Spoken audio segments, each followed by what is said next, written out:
Hi good morning everyone. Welcome to my new blog. सुबह सुबह नहा धोकर मैं हो गई हूँ रेडी। आज मैंने पहनी है ये रेड कलर की चुनरी वाली साड़ी बिकॉज आज है मेरे संकट चौथ का व्रत। आई होप और बहनों ने भी आज का फास्ट रखा होगा, तो मुझे फटाफट बताइए किस किस ने रखा है। फिर मैं लगी अपने डेली रूटीन में। मैंने फटाफट से रूम क्लीन किया। रूम क्लीन करने के बाद मैं गई किचन में। मैंने चाय तैयार की। चाय तैयार करने के बाद मैं गई हॉल में। हॉल में देखा तो मम्मी चाय का वेट कर रहे थे। फिर हम दोनों ने चाय पी और कुछ गप्पे शप्पे किए। उसी बीच में मुझे याद आया कि मुझे मम्मी से पूछना आज व्रत है तो मुझे क्या क्या करना है। तो मम्मी मुझे बोलती है व्रत का तो तू छोड़, पहले घर के काम तो निपटा ले जो बचे हुए हैं।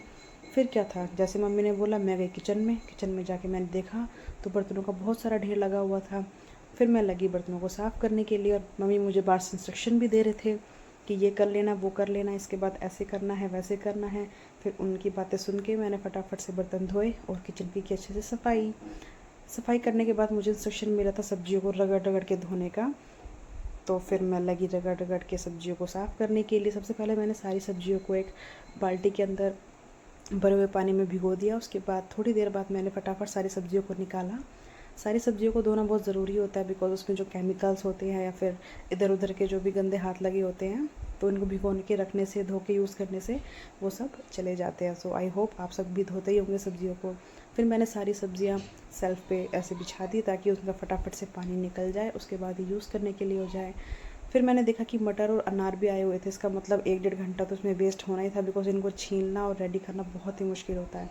फिर मैं फटाफट से मंदिर में गई तो मैंने देखा मेरे कान्हा जी ऐसे ही बैठे हुए थे। फिर मैंने उनको नहलाया, साथ साथ में मैंने सालाग्राम जी को भी नहलाया और उन सबको रेडी करके फिर मैंने पूरी मन और श्रद्धा से उनकी पूजा की।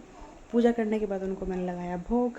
भोग लगाने के बाद मुझे बनाने थे तिल के लड्डू। तो मैंने सबसे पहले कढ़ाई में साफ़ किए हुए आधा किलो तिल को सेकना स्टार्ट किया क्योंकि उसको भूनने के बाद ही लड्डू बनाने से लड्डू का टेस्ट दुगना हो जाता है। फिर मैं लगी तिल को सेकने के लिए। तिल सेकने के बाद मैंने गुड़ मिला के उसके अंदर लड्डू बनाए। इतने मम्मी भी बाहर कहानी सुनने की तैयारी करने लगी। सबसे पहले हमने बच्चों को टीका लगा के नाल बांधा। फिर हम भी हाथ में तिल और गुड़ लेके कहानी सुनने लगे। कहानी सुनने के बाद हम लोग बाहर सूरज जी को जल चढ़ाने गए। तो जैसे हम जल चढ़ा रहे थे ये बच्चे नीचे उस पानी से नहा रहे थे। इनको लगा कहीं बारिश हो रही है और हमें नहाना है तो ये नहाने लगे। फिर अंदर आके भाभी ने मेहंदी लगाई क्योंकि उन्होंने रात को मेहंदी नहीं लगाई थी। फिर हम दोनों लगे छोटी सी वीडियो बनाने। आज हमने दोनों ने सेम सेम साड़ी पहनी थी। तो आप लोग बताइए कमेंट में कि हम दोनों कैसे लग रहे हैं।